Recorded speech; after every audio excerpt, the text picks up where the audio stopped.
Hello Paper Rose Studio friends, it's Donna here from Donna is Playing Paper. And I've got a set of 4 cards today that show different ways that you can use border dies.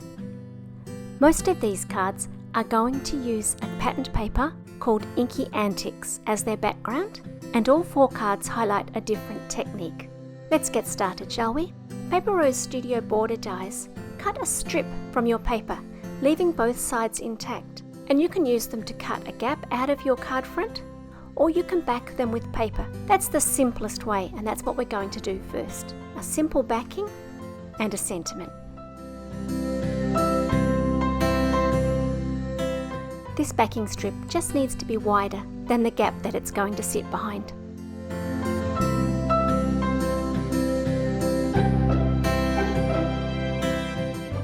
You can use foam tape if you like, but some of the more intricate dies I think are easier to glue down with a wet glue, and I'm just making sure that I have glue on all of the little tips that might get flipped up when the card is being handled, like the ends of the leaves and the gum nuts.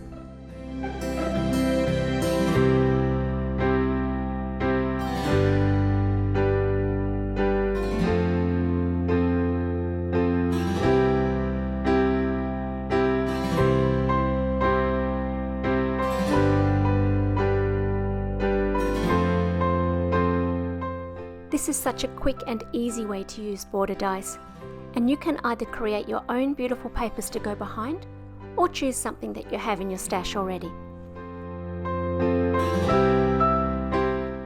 For this next card, I'm going to use the Happy border die, but this time, instead of leaving it intact, I'm going to cut the top half off.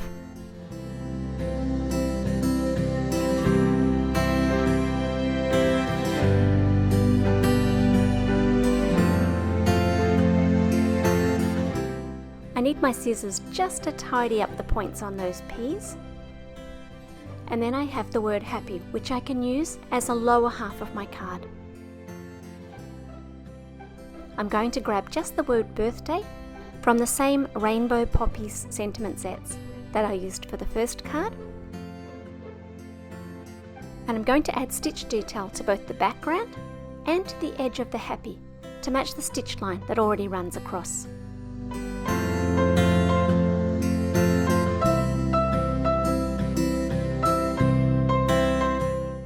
So that the white core of the cardstock doesn't show, I'm just running along the edge of the sentiment with a blue watercolour marker.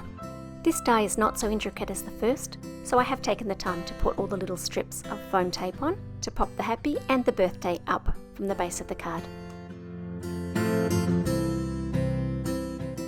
Next I'm going to combine a border die with this frames die, and I've cut 1 frame in gold and 2 in white to give me some extra height.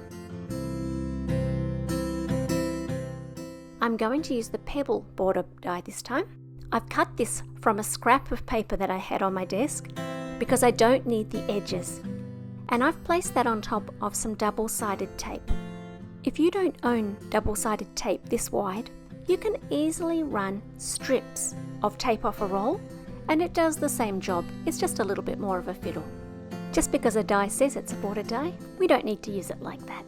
I've cut again from the patterned paper, and unfortunately the pieces didn't stay in the die as I transferred it across. If they'll stay in the die for you, it's even easier, but as it was, I did a little bit of jigsaw puzzle work to put this together. Then I've traced around my frame and cut down that background panel so that it's very, very slightly smaller, maybe about 1 millimeter all the way around. I use the sentiments from this Lotus Bouquet stamp set all the time. I bought the stamp for the flower, but I think the sentiments get even more use from me. I'm going to stamp and emboss in white. So first of all, I'm putting a good layer of powder down so that nothing is sticky and the embossing powder won't stay anywhere that I don't want it to.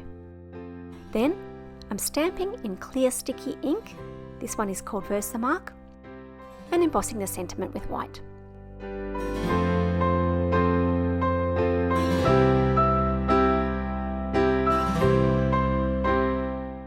Even with my anti-static tool, I managed to get a little bit of powder around, and so I'm just brushing that away with a paintbrush.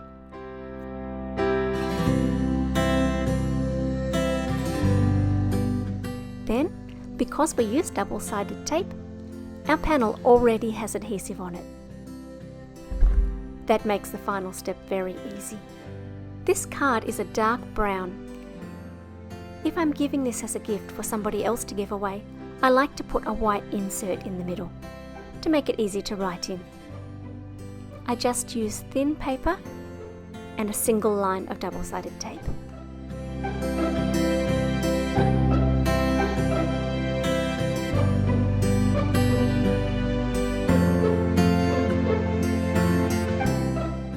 For our final card, we're not even going to use the die as a die.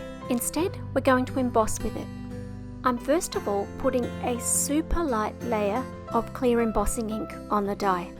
I'm pressing so lightly that it's just hitting the little raised edges and not going down into the valleys. Then it's a matter of very, very carefully putting the die without moving it at all onto your paper. I have my cutting plate open to tab 1, then I have a bottom plate, an embossing mat, then my paper and die, and finally my top clear plate. That brown embossing mat is the key thing here. It stops the die from cutting because it has no hard surface to push back against, and so it will only emboss the paper. Next, we can really highlight those lines by melting a little embossing powder where the clear ink was. Despite my best efforts, I did get a little ink on the top, and so I'm just brushing that away.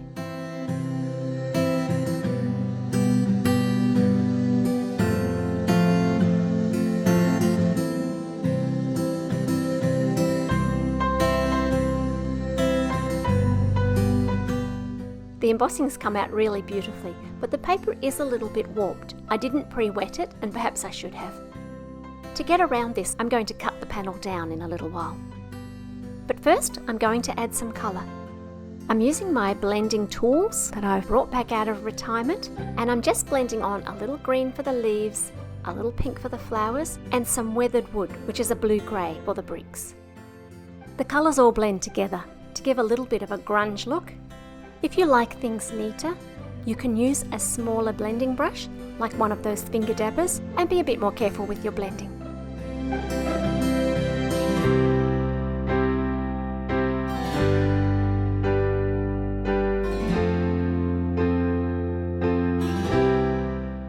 I've chosen this piece of paper from the Eucalyptus Dance paper pack, and I'm going to use that as the background because the colours in it match so perfectly with my blue and green.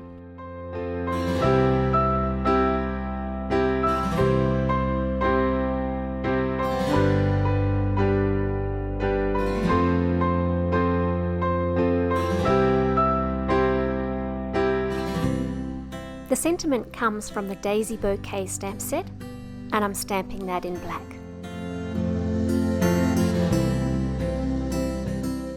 I'm going to pop the panel up with some foam tape, mount my paper panel onto a card base, and then my card is done. So there you have it, 4 very different ways to use border dies. I hope you're encouraged to grab any dies that you may have in your stash and to get creating with them in new and inventive ways. Feel free to like and subscribe. Until next time, stay safe. I hope that your crafting brings you joy, and I'll be back again soon. Bye for now.